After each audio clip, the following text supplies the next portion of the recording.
Israel ने पहले Hamas के मुखिया इस्माइल हानिया को निपटा दिया और अब उनके उत्तराधिकारी याह्या सिनवार को भी राफा में ढेर कर दिया।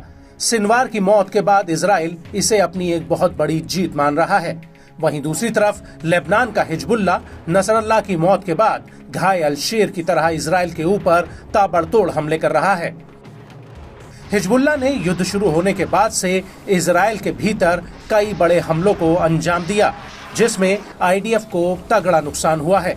और इसी कड़ी में अब हिजबुल्लाह के लड़ाकों ने आईडीएफ पर एक बहुत बड़ा अटैक किया है। दरअसल इजरायली ब्रॉडकास्टिंग कॉरपोरेशन के अनुसार लेबनान के बॉर्डर इलाके में एक गांव के भीतर एक बिल्डिंग पर आईडीएफ के जेट्स ने कई बार हमले किए थे और उसके बाद छानबीन करने के लिए बिल्डिंग में जब इजरायली सैनिक घुसे तो रिपोर्ट्स के मुताबिक वहां पहले से ही हिजबुल्लाह के लड़ाके मौजूद थे, लेकिन किसी तरह वो बिल्डिंग की छत पर पहुंच गए और वहां से उन्होंने आईडीएफ के जवानों के ऊपर फायरिंग कर दी। इस हमले में एक कंपनी कमांडर समेत 5 इजरायली अधिकारियों के मारे जाने की खबर है और बड़ी संख्या में इजरायली सैनिक घायल हुए हैं, जिनमें से 9 गंभीर रूप से घायल हैं।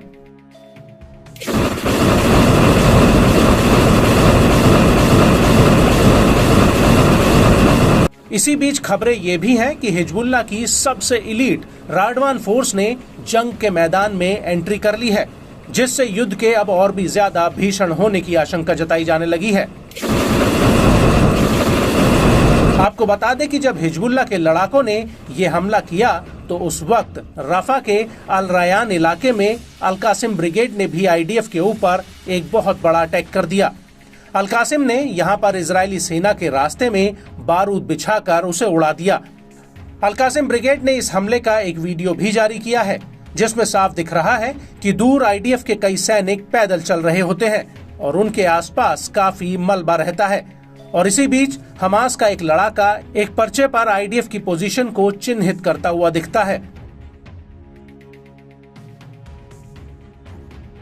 और फिर ये लड़ाका आईडीएफ के जवानों को टारगेट पर लेता है और उसके कुछ ही सेकंड बाद जमीन के नीचे से जोरदार ब्लास्ट होता है, जिसमें चारों तरफ धुआं ही धुआं फैल जाता है। इसके बाद आईडीएफ के जवान वहां से भागने लगते हैं।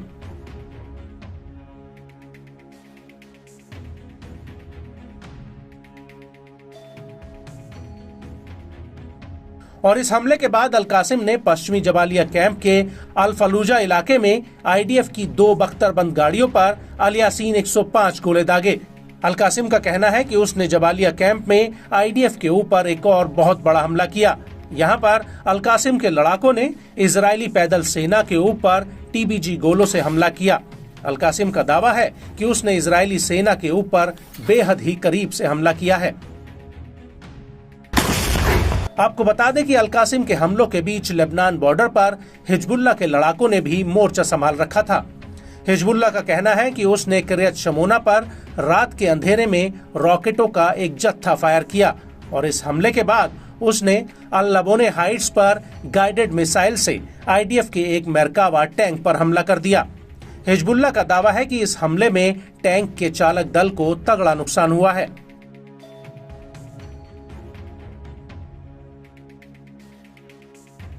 और इसके तकरीबन 1 घंटे बाद फिर से इसी इलाके में हिजबुल्लाह ने एक और मेरकावा टैंक पर गाइडेड मिसाइल फायर कर दी और इसके बाद सुबह होते होते हिजबुल्लाह के लड़ाकों ने आईडीएफ के ऊपर सदाना इलाके में इजरायली सैनिकों के जमावड़े पर कई राउंड्स रॉकेट हमले किए।